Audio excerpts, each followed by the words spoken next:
루카가 전한 거룩한 복음입니다.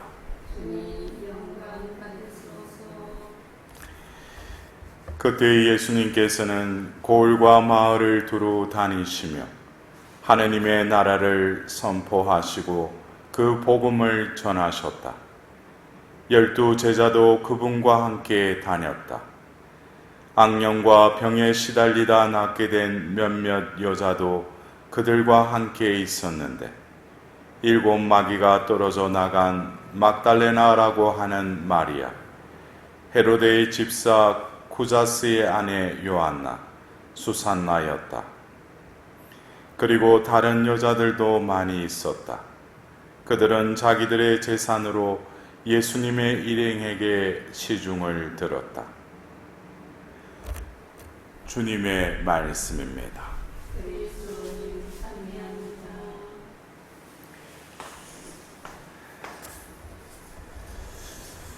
오늘 우리가 들은 독서와 그 복음의 말씀을 들으면서 우리가 각자 어느 때가 되어서 어떤 이들은 부모가 신앙이 이미 있어서 태어날 때 부모의 믿음을 보고 유아 세례를 받은 이들도 있을 것이고 또 어떤 이들은 커가면서 어느 때에 또 누구의 권유나 또 자신의 마음의 움직임으로 이 교회에 입문하고 또 신앙생활이라는 세상 사람들이 모르는 또 다른 삶을 우리는 또 추구하고 살아가고 있습니다.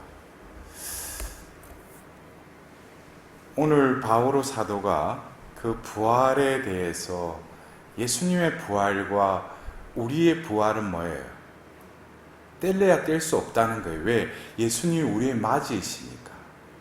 예수님이 부활하셨으면은 우리들도 부활한다는 거예요.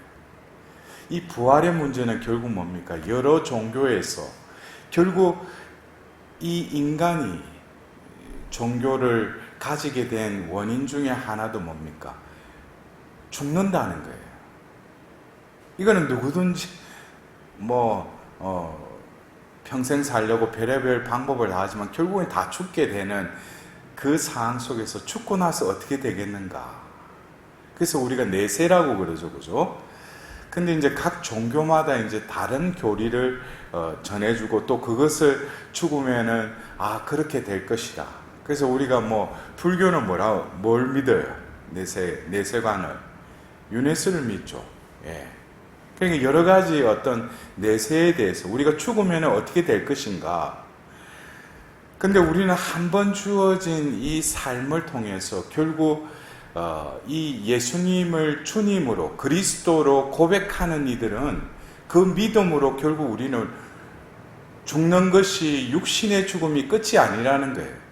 결국 그 이후에 우리는 무엇을 받게 되는 것이죠? 원래 하나님이 원래 창조 때 그 생명체를 만든 그 존재는 죽는 존재가 아니었어요. 그러나 죄를 지음으로 인해서 죽음이 들어온 것이죠. 그래서 우리의 원래의 존재가 누렸던 그 영화와 영광을 결국 믿는 이들에게는 하나님께서 그들에게 다시금 영원한 상속을 주시겠다는, 그게 뭡니까? 영원한 생명을 주겠다는 것이죠.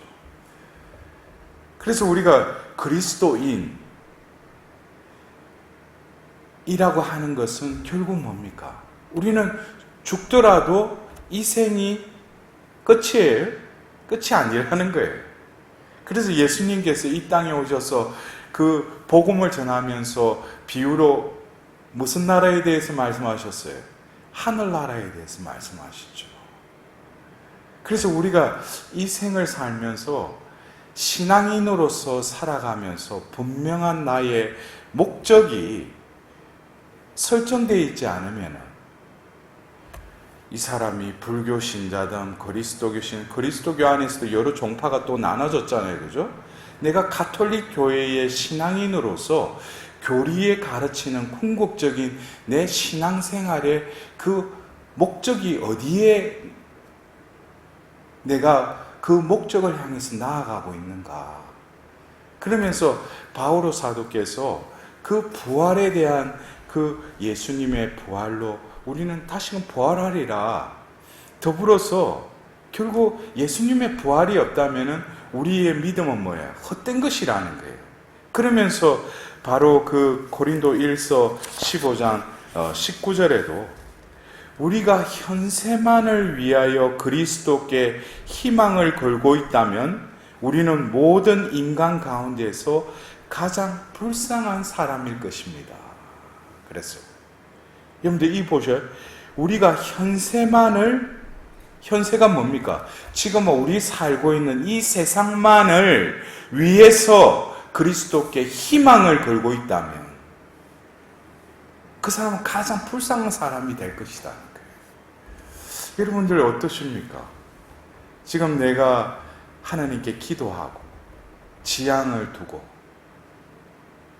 내가 신앙생활을 하는 데 있어서 우리가 현세에서 살아가면서 필요한 어떤 것을 하나님께 우리는 구해야죠. 청해야죠. 두드려야죠. 그러나 그것이 최종 목적이 된다면은 그 사람 불쌍한 사람이라는 거예요. 왜? 예수님은 우리에게 현세적인 복도 내려주시는 분이시지만은 궁극적으로 하나님이 주실 수 있는 것, 우리에게 약속하신 걸 이루시는 것은 우리를 구원하겠다는 거예요. 그래서 우리가 어떤 경우에는 신앙생활을 하면서 하나님께 나아가서 촛불을 켜고 기도할 때 그 내용을 보면 다 현세적인 것에 주님 축복 내려주십시오, 문제 해결해 주십시오. 그게 잘못됐다는 게 아니에요.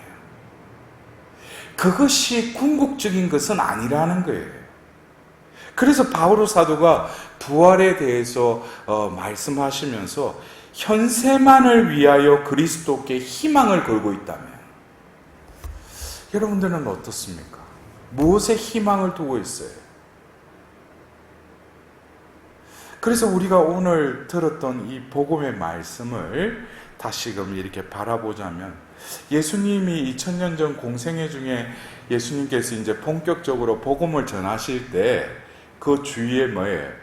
예수님이 뜻을 두어서 또 그들에게 다가가서 나를 따라라 했던 이들도 있고 예수님께서 어느 마을에 가서 복음을 전하다가 그 말씀에 감화를 느끼고 예수님을 따른 이들도 있고 또 오늘 복음에는 우리가 잘 아는 막달레나 마리아는 뭐라고 해요? 악령과 병에 시달리다 낫게 된 몇몇 여인이 있었는데 그들 중에는 7 마귀가 떨어져 나간 막달레나라 하는 마리아. 여러분들 우리가 막달레나 이 성녀는 지금 현 교황님께서 그 기념일을 어떻게 축일로 성급시켜 주셨죠. 어떻게 보면은 이 여인이 예수님의 그 어느 날 예수님을 통해서 그 악령과 그 7 마귀에 그 시달리고 있었다는 거예요. 여러분들 모르겠어요. 마귀에 시달리고 여러분들 어떻게 마귀에 한번 시달려 보셨어요? 7 마귀에 시달리고 있었다는 거예요. 그러니까 그 여인은 어떻게 보면 제대로 삶을 살 수가 없었던 거죠. 마귀가 보면은 그 영혼은 속박하지 못하지만 여러 영역에 그 마귀가 사로잡고 있었다는 거예요. 그러니까 사는 게 아니었겠죠. 근데 예수님께서 그것을 구마해 주셨다는 거예요. 그리고 그 이후에 이 여인 역시도 처음에는 이분이 내가 그렇게 시달렸고 그 어둠 속에 헤매고 있었는데 이분이 마귀를 쫓아내 주셨다는 거예요. 처음에는 뭐예요? 뭔가 기적을 체험했을 뿐만 아니라 인간적으로 생각하지 못하는 그 무언가를 체험했다는 거예요. 우리 신앙인들 중에도 그래요. 밋밋하게 신앙생활하면서 하나님이 과연 계신가, 예수님이 살아계시면 나에게 뭔가를 좀 드러내시든지 하고 보면 기적을 쫓아다니는 사람들도 많죠. 이렇게 거기 가서 신통한 일이 기적이 일어났다 그러면 그쪽으로 우르르 몰리잖아. 그러나 그것도 하나의 하나님이 당신을 드러내심이지만 이제 본격적으로 예수님을 따르는 데 있어서는 우리가 잘 알다시피 그 네 제자 베드로와 안드레아와 요한과 야고보 그 고기 잡다가 그 예수님께서 그들을 부르시잖아요. 그래서 어떻게 가요? 그들이 그동안에 주업으로 삼던 바로 배와 거물을 다 버리고 예수님을 따라가죠. 우리가 예수님을 따른다는 것은 오늘 현세에 그 희망을 두고 있는 이들이 불쌍한 이들이다 그랬는데, 우리는 신앙은 어떤 때는 선택과 결단의 연속이에요. 무엇을 선택할 거냐? 그러나 두 개를 다 선택하면 이것도 아니고 저것도 아니에요. 세상과 하나님, 이걸 두 개 다 선택할 수는 없죠. 한 가지를 선택해야죠. 그래서 그들은 그냥 성경에서는 즉시 그것을 버리고 예수님을 따랐다 그랬어요. 그래서 어떤 때는 우리가 예수님을 체험하고 또 마음에 어떤 은총의 터치가 있을 때 우리는 그 감화에 의해서 하나님이 살아계시구나, 바로 저분이 주님이시구나 라는 것을 은총 안에서 깨닫게 되는 것이죠. 그러면서 예수님을 따르기로 결정을 해요. 그러나 그것은 이제 시작일 뿐이죠.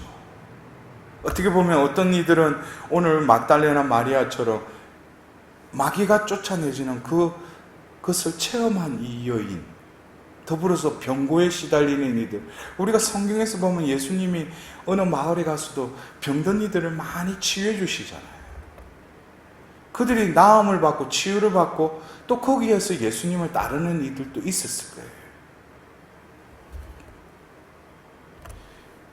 우리 주변에도 우리 교회 안에서 봉사하는 열심히 하신 분들은 다 계기가 있어요. 나름대로 뭐예요? 하나님을 체험했다는 거죠. 우리가 눈에 보이지 않는 하나님을 하나님, 주님, 그리스도님 이러는데 과연 살아계신가? 근데 실제로 살아계시다는 거예요. 우리와 함께 하신다는 거예요. 그래서 이제 예수님을 따라 나서기 시작하죠. 그러나 진정으로 그 신앙의 여정은 그냥 따른다고 해서 구원으로 바로 직행하는 게 아니죠. 예수님 주변에 얼마나 많은 사람들이 따랐겠어요. 오늘 성경에서도 다른 여자들도 많이 있었다. 우리 한국 같은 경우에는 보통 남자들이 직장 생활하니까, 그래서 봉사자들을 그러면 대부분이 뭐예요? 우리 자매님들이잖아요. 예수님이나 지금이나 별반 차이 없어요. 자매들이 거의 보면은. 근데 그들은 자기들의 재산으로 예수님의 일행에게 시중을 들었다 그러죠. 이것도 우리가 그냥 자신이 가지고 있는 그 물적인 것을 기부하고 그것에 그런 의미로만 받아들여서는 안 되죠. 어떻게 보면 설령 감사하고 뭔가가 끌리니까 자신에 있는 것을 내어드릴 수도 있지만, 그래서 어떻게 보면은 그 어부였던 그 네 제자의 그게 있어서도 경우에서도 자신들이 주업으로 삼고 있던 그 거물과 그 배를 남겨둔 채 예수님을 따랐잖아요. 그들에게는 이것이 아주 소중한 것이에요. 우리가 요한복음 21장에 잠깐 또 베드로가 예수님 부활하시고 나서도 정신을 아직 못 차려가지고 그 겟네사렛 호숫가에 가 또 고기 잡죠. 예? 버렸으면 버렸는데 또 그쪽을 또 간다는 거예요. 예? 근데 이 재산을 바쳤던 이들도 뭡니까? 자신의 소유를 소유보다도 예수님이 더 중요하다는 거예요. 그 무언가를 자신의 것보다도 더 소중히 여기기 때문에 그걸 내어주는 것이죠. 자기에게도 소중하겠죠. 그러나 더 소중한 것을 발견했기 때문에 자신의 것을 내어놓는 것이죠. 그러나 오늘 일독서에 그 바오로 사도께서 그 부활에 대해서 말씀하시는데, 과연 따르는 이들이, 예수님 주변에 모여든 이들이 다 예수님을 끝까지 따라갔어요? 결국 예수님이 공생애 중에 그 많은 기적과 이적과 그 말씀을 선포할 때는 예수님 주변에 있다가 결국에 예수님께서 예루살렘에 가셔서 그 당신이 가고자 했던 그 길, 순환의 길로 갈 때는 심지어 그 제자들 중에는 한 사람은 예수님을 팔아넘기고 또 한 사람은 또 배반까지 하고, 그러면서 결국 요한 사도만이 그 십자가 곁으로 나아갔지 않습니까? 우리도 역시 예수님을 따르는 데 있어서 어떻게 보면 자기 나름대로는 선택을 하고 결정을 했다고 하지만 그 과정 속에서 가장 걸림돌은 무엇이겠어요? 자신이 가지고 있는 어떤 소유물이겠어요? 자신이 집착하는 이 세상의 그 무엇이겠어요? 그러나 그것보다도 더 예수님을 따르는 데 있어서 걸림돌은, 장애물은 바로 뭡니까? 자기라는 거예요. 이거를 깨닫지 못하면은 우리가 부활의 신앙도 결국 뭡니까? 죽어서 도저히 우리가 있을 수 없는, 그러나 신앙의 차원에서는 신비로서 이해할 수밖에 없는 그 부활이라는 것.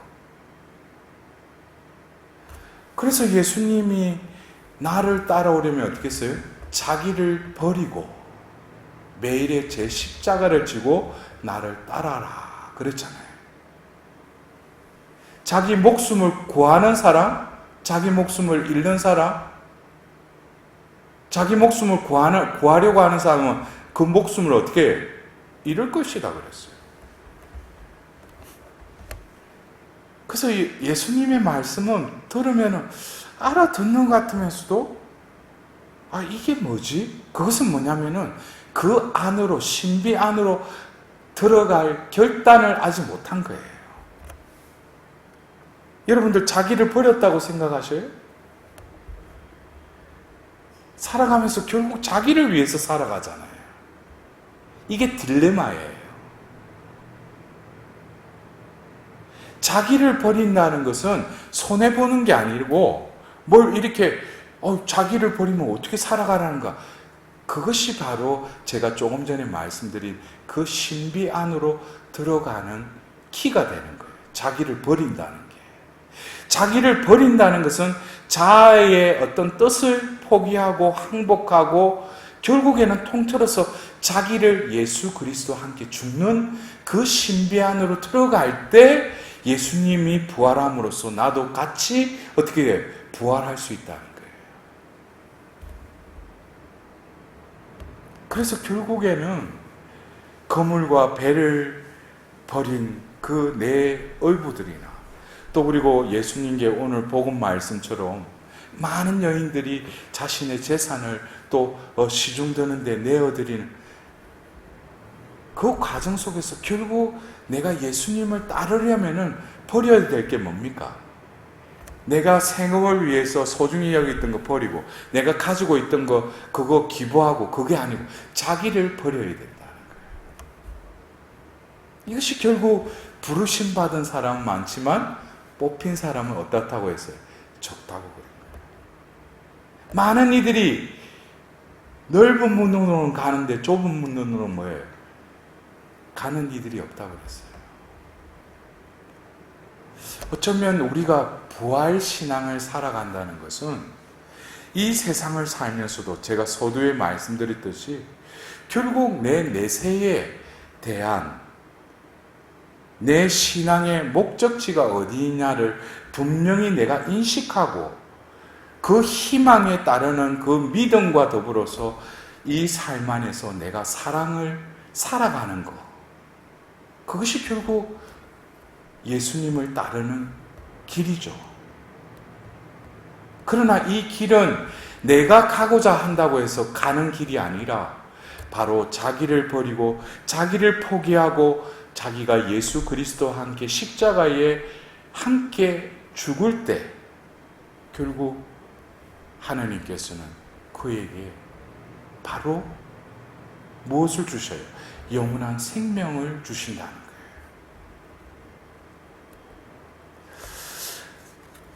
어쩌면 이 코로나 시대를 우리는 오래 이렇게 살면서 문득 제가 매일 이렇게 시간이 되면 산에 이렇게 등산하는데 문득 저에게 그런 어떤 말씀이 느껴졌어요. 우리가 지금 이 코로나 시대에 지금 가장 필요로 하는 게 육적으로는 백신이 필요하죠. 백신이 어떻게 개발돼서 한 대 맞으면 우리가 이 코로나라는 바이러스에 우리가 해방됐고 올바로 살아갈 건데. 근데 육적으로는 백신이 필요할지 모르지만 영적으로는 무엇이 필요한 때입니까? 하나님의 자비가 필요하다는 거예요. 그래서 여러분들은 행복하신 거예요. 하나님의 자비를 구할 수 있으니까. 결국 한마디로 오늘 예수님을 따라갔던 이들은 무엇을 체험한 이들이에요? 하나님의 자비를 체험한 거예요. 그래서 예수님 주위에는 많은 죄인들과 창녀들과 세리들이 예수님 주변에 있었죠. 왜? 그들은 그 시대에 죄인들로 치부됐으니까. 그러나 예수님으로부터 뭐예요? 죄의 용서함을 받은 거예요. 그것은 자비를 입게 된 것이죠.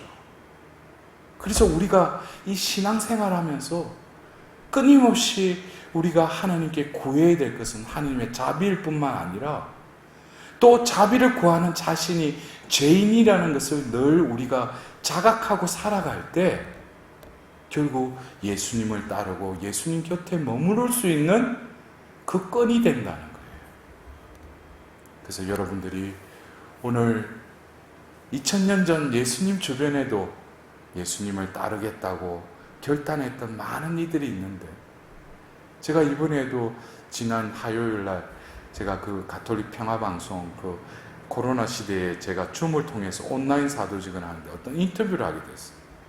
근데 그 기자분도 그러는 거예요. 지금 세례받은 분들 중에 20-30%가 코로나 전에 주일 미사에 참여했는데 그들 중에도 지금 뭡니까? 이미 60-70%가 다 떨쳐져 나갔다는 거예요.